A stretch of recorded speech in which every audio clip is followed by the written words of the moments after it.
Ces jours-ci, du côté de Canal D, ou encore vous pouvez aller le regarder sur demande, il existe une émission, l'émission J'ai frôlé la mort.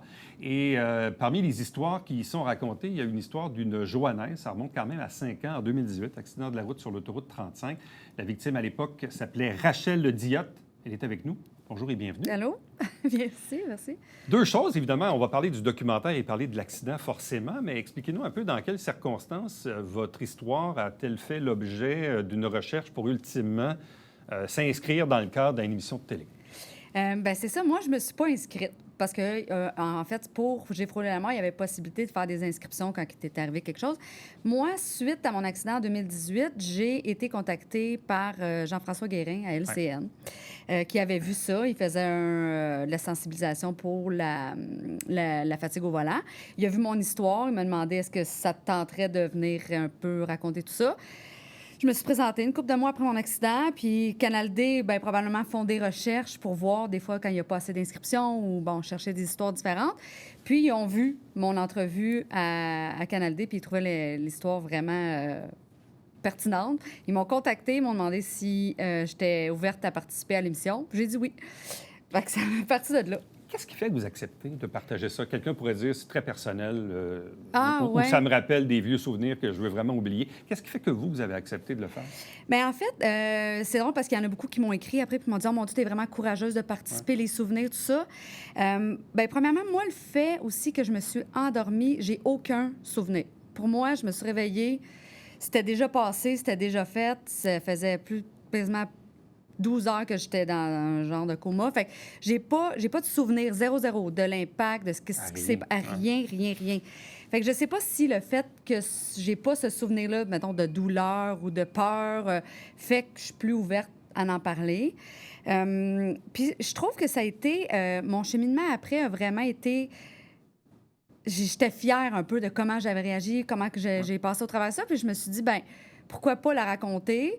Oui, c'était dramatique, mais je pense que je m'en suis bien sortie malgré tout. J'ai réussi à... Tout le monde dit, ah, t'es résiliente, mais je pense que c'est ça qui est arrivé après, tu sais. Fait que je me suis dit, ben malgré le fait qu'il t'arrive quelque chose, tu peux passer par-dessus puis continuer ta vie. C'est un peu plus la raison pour laquelle j'ai voulu le faire, en fait. Bon. Dans cette fameuse nuit du 5 au 6 octobre 2018, oui. Autoroute 35, il se passe quoi? Ben c'est ça. Moi, j'ai quitté je partais du 10-30 ce soir-là. Je me retournais chez nous. J'habitais à Iberville dans ce temps-là. Je suis partie, je me suis attachée. J'ai pris l'autoroute 10. Puis je me suis réveillée à l'hôpital le samedi matin. C'était fini. J'ai tombé endormie. Puis c'est ce que les policiers m'ont dit après. Là. Il n'y avait pas de traces de freinage. Ça a été vraiment... Non, il n'y a rien. Là. Ça a été fium. Juste la courbe, puis j'ai fait les tonneaux, puis c'était fini. Ouais. Qu'est-ce qu'on vous a raconté, justement, de l'intervention? Parce qu'on vous voit, entre autres, avec les pompiers qui sont intervenus dans ce genre d'accident-là. Qu'est-ce qu'on vous a raconté sur l'intervention en elle-même? Bien, en fait, après mon accident, pas grand-chose. J'ai eu aucun contact avec les pompiers, les policiers, ou presque pas. Mon conjoint, à l'époque, avait parlé un peu avec eux. Ils m'avaient posé des questions. Puis moi, j'avais jamais su qu'il y avait quelqu'un qui m'avait trouvé, qui était resté avec moi jusqu'à l'arrivée des pompiers, tout ça. J'ai su ça des mois plus tard, là.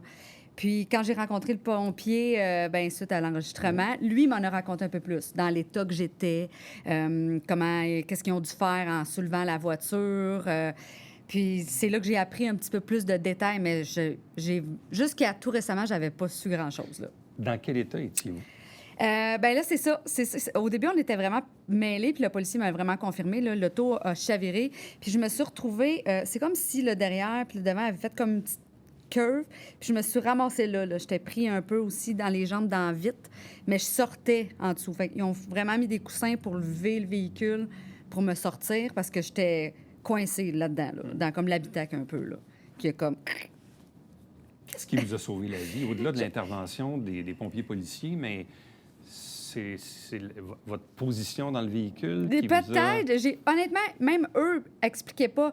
Eux, ils ont dit à mon conjoint le lendemain matin, c'est vraiment un miracle qu'elle est encore en vie. Là. On comprend pas comment ça que ça s'est pas écrasé, comment ça que... Tu sais... Puis j'ai eu plusieurs blessures. Là. J'ai des fractures, tout ça. On en parle un peu moins dans l'émission, mais j'ai quand même... Ça avait fait ses forts, là. Puis, qu'est-ce qui a fait que j'étais en vie? J'ai aucune idée. Est-ce que c'est le véhicule? J'avais quand même un bon véhicule à cette époque-là, parce que les policiers avaient dit si j'avais été dans quelque chose, je ne veux pas dire plus cheap, là, mais moins de qualité, ça aurait sûrement écrasé. Lui, il est resté vraiment plus solide. J'étais attachée aussi. Peut-être que c'est tout ça, là, je ne sais pas. Mais qu'est-ce qu'on sait de l'intervention des policiers-pompiers? Parce que, bon, là, visiblement, vous étiez dans une position où peut-être que ça vous a un peu, entre guillemets, ménagé, ou à tout le moins... Mais après ça, il y a tout le travail des policiers-pompiers ambulanciers qui rentrent en ligne de compte quand il y a ce genre d'accident-là, jusqu'à temps qu'on vous transporte, bien sûr, à l'hôpital, Ouais. où là, c'est la relève qui s'inscrit avec les médecins et tout le reste. Mais c'est important, ces interventions-là. C'est majeur, c'est crucial. Oui, parce que moi, j'ai eu une grosse coupure au niveau de la jambe. C'est ça que le pompier explique dans l'émission. J'ai perdu énormément de sang, là. Ça l'a passé juste à côté de l'artère principale, le sang. Fait que, tu sais, eux, quand ils sont arrivés, puis il y avait quelqu'un qui était avec moi, heureusement. Fait que ce qu'ils m'ont dit, c'est qu'ils avaient posé beaucoup de questions. Ils voyaient, fait que ça a été d'arrêter le sang vraiment rapidement sur la coupure parce que j'en perdais beaucoup, du visage aussi énormément. Fait que j'imagine que c'est d'aller vite. Puis, tu sais, ça faisait combien de temps j'étais là? On le sait pas trop non plus. Ça devait déjà faire un petit bout que j'étais là quand même quand ils m'ont le temps, tu sais, qu'ils s'en viennent, tout ça. Fait que ça a quand même été long. Fait qu'ils ont fait ça vraiment vite, j'ai l'impression. Quand vous vous réveillez à l'hôpital, il se passe quoi? Je suis vraiment perdue. J'étais vraiment perdue. J'ai ouvert les yeux. Mon conjoint était là. Je comprenais pas, là. J'étais encore toute attachée, les bras. J'avais encore le tube dans la gorge. Là, il m'a juste dit, Rachel, tu as eu un accident d'auto.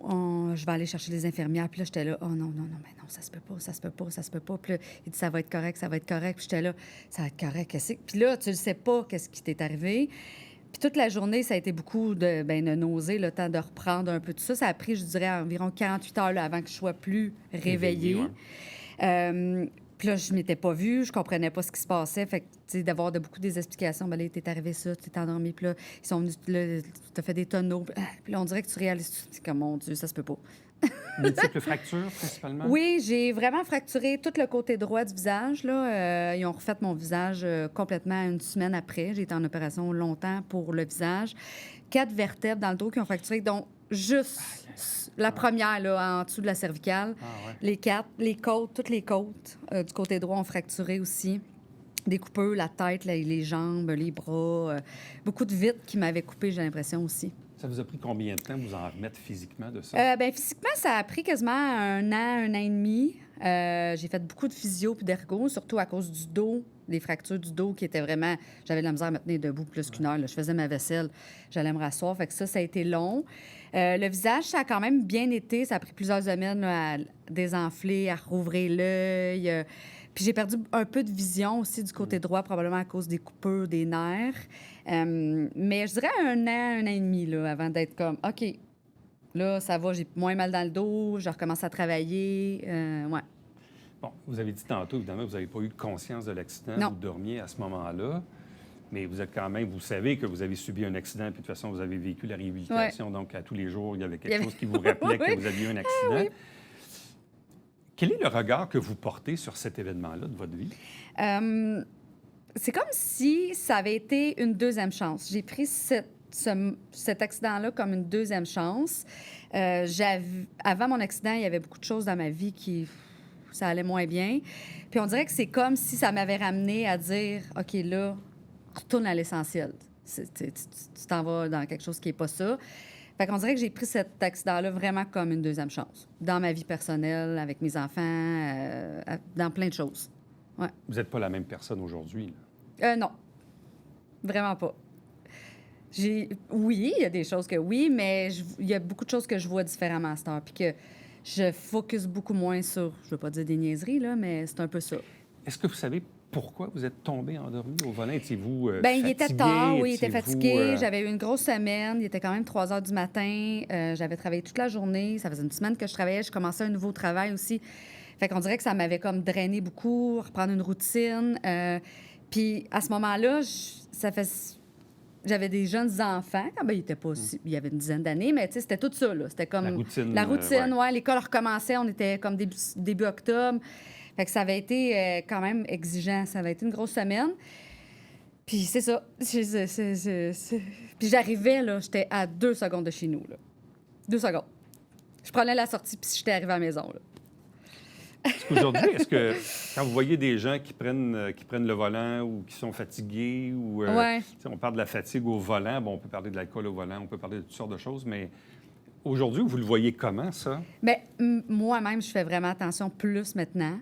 Ça a été long. Là. Le soir, j'avais comme peur de conduire. Je me disais, oh, là, il est rendu 10 heures. Non, je vais m'en aller chez nous. Il est tard, je vais faire attention. Puis ça a été même longtemps après mon accident que le soir, je sortais presque plus parce que j'avais peur. Je me disais, ah, d'un coup, je suis fatiguée. Mais on le voit pas tout le temps, venir, la fatigue. Puis on pense que des fois, vous l'avez sûrement vécu, des fois, on se dit, ah non, je suis correct, me rendre. Ça arrive de même, là. Bon. Et là, le tournage, évidemment, de l'émission à Canal D vous a permis de revoir des gens qui sont intervenus ou des gens que vous aviez pratiquement peu ou pas vus. Oui. Hein, c'est un peu Oui. ça.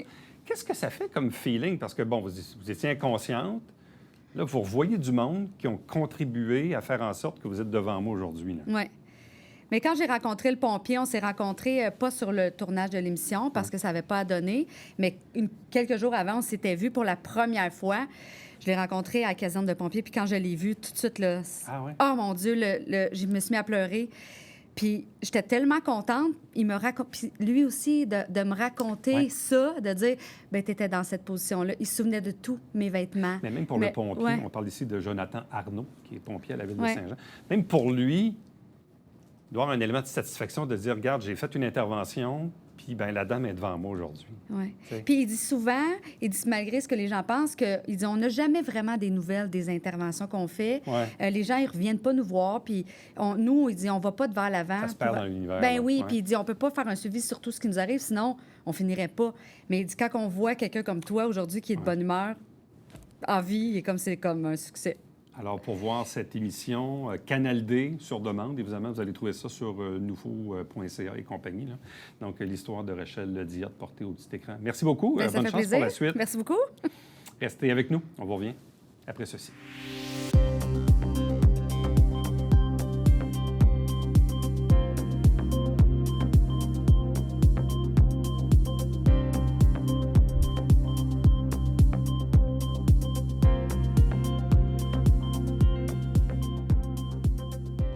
C'est un souper spaghetti bénéfice. Ça se tient vendredi, le 22 septembre, au Collège militaire de Saint-Jean. C'est au profit d'un organisme du milieu qui en a grandement besoin, la Société Saint-Vincent-de-Paul de Saint-Jean. Donc, si vous avez de l'intérêt, vous pouvez bien sûr acheter vos billets. À demain. Bye-bye.